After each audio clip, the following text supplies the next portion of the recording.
Hey, what's up guys? Josiah from thetruetransformation.com, and we're back again with another nutrition-focused video today talking all about intermittent fasting. Intermittent fasting is one of the hottest topics. It's been one of the hottest topics for a while now, but there's still a lot of confusion around how to use intermittent fasting. Is it magical for fat loss? How can you implement it into your daily lifestyle? So today I want to walk you through just a few brief but very valuable intermittent fasting tips and talk to you about how I use protein smoothies. We're at one of my favorite protein smoothie shops right now, about to go grab a pre-workout drink. I want to talk to you about that strategy, how it works in hand with my intermittent fasting tips.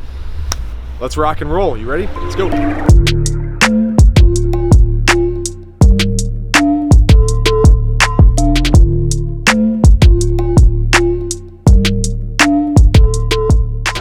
So just picked up my protein smoothie, but before we get into the bread and butter of today's video, I just want to mention one really key thing about intermittent fasting.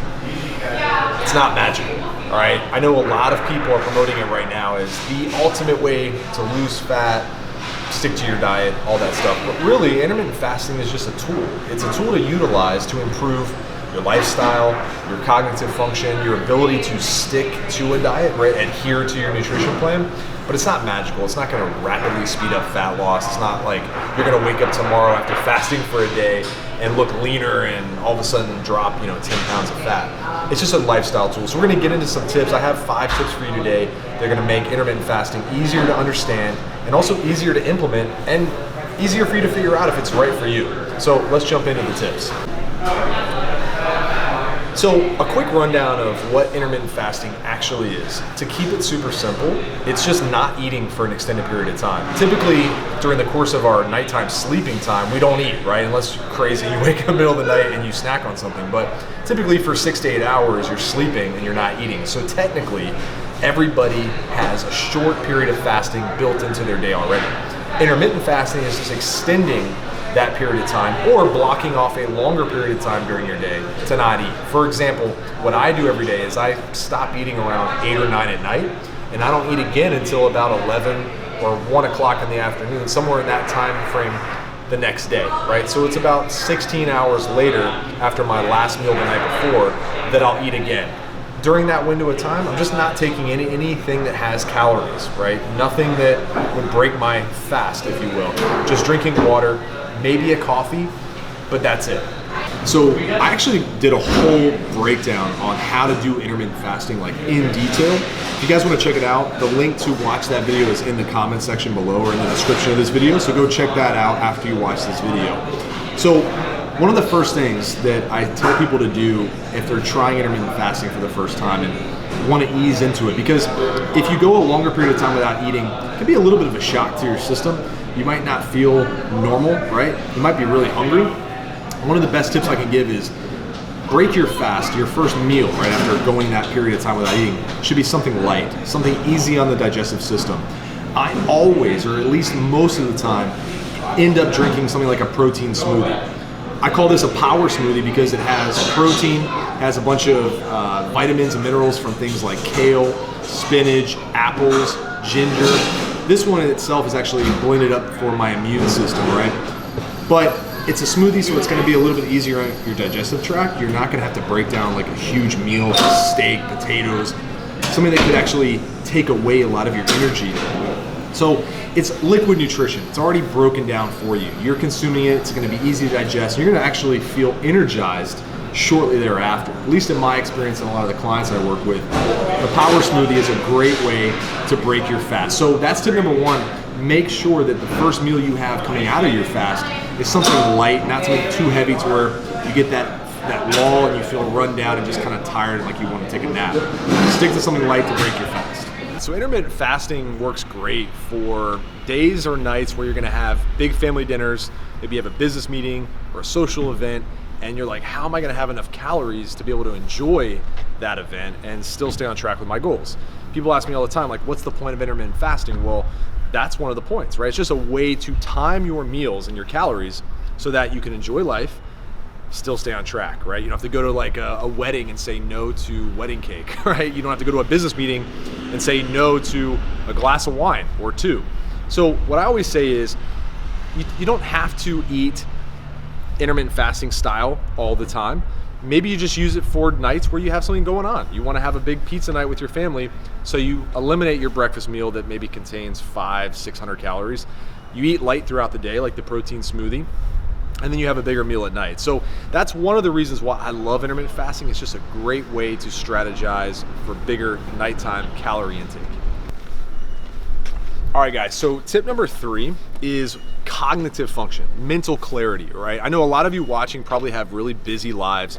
You have kids, you have work, you have demands that take a lot of your mental energy. And honestly, one of the big drains on mental energy is food. Food takes a lot of energy to digest. And so anytime you're eating around the clock, or you're at least having to think about your meals around the clock, it can drain you of that mental willpower. So what I like to say is, if you have a lot of work to do in the early part of the day, that might be a great time to utilize intermittent fasting as well. It's just one less thing you have to worry about. You don't have to worry about cooking up a meal, get a bunch of work done, use that clarity, that cognitive function, and then eat. Just a great way to kind of hack your energy and mental clarity for the day. All right, so there's a few ways of doing intermittent fasting. I described one way earlier in the video where I talked about my style, right? I cut my meals off 8 or 9 at night, maybe a little bit later, and I don't eat till around midday the next day. That's known as the 16-8 intermittent fasting method. 16 hours without food, 8 hours of eating.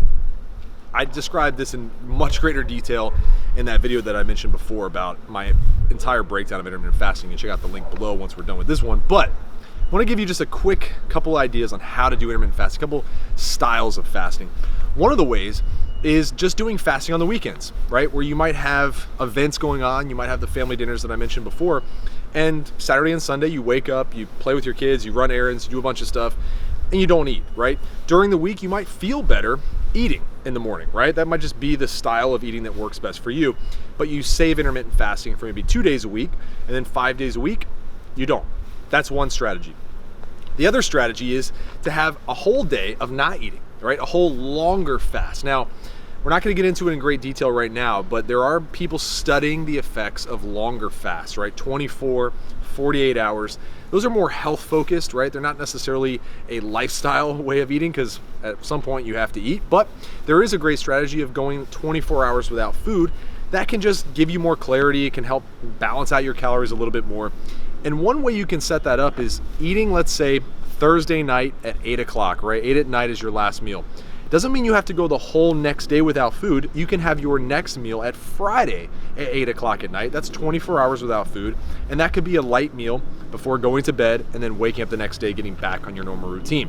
Why do that? Well, maybe you have a crazy travel day, right? Maybe you're in an airplane all day, you're going from city to city, where you have just a ton of stuff going on work-wise, and the whole day is taken up with meetings, and you just don't want to be bothered with food. That's a great time for a 24-hour fast. So those are a couple styles of fasting you can implement. You could even do something like, hey, I just want to fast for 14 hours, eat for 10. I said it earlier in the video, there's no magic around intermittent fasting. It's just a tool to design your lifestyle around the food way of eating that you want to have. That's it. So the last tip I have, and this one is just a reality check. Intermittent fasting is not for everybody.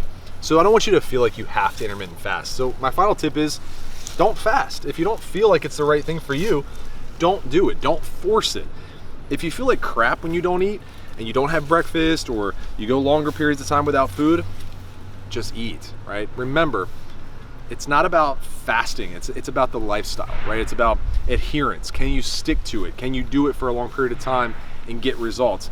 Personally, I love intermittent fasting. I do it almost every day. But guess what? There might be some days where my family's in town, or my kids want to go have pancakes, and I just don't want to be that guy saying no to food. So I don't fast. It doesn't ruin my entire plan. It doesn't make me gain weight all of a sudden, right? Remember what we've always talked about, and that is your adherence is ultimately the deciding factor when it comes to whether or not something will work for you. So don't ever feel like you have to follow a trend or a fad to get to optimal results. Test things out. Try it out for yourself. See how you feel. And if you feel awesome, keep going. If you feel like crap, don't. Switch it up. Do something else. But intermittent fasting can work as a once in a while tool or an everyday tool. Just depends on how it's going to work for you.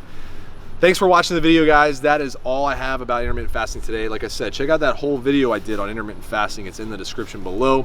If you find this video helpful and you like the other stuff we have going on, be sure to subscribe to the channel. Hit the little bell to get notified every time I drop a video.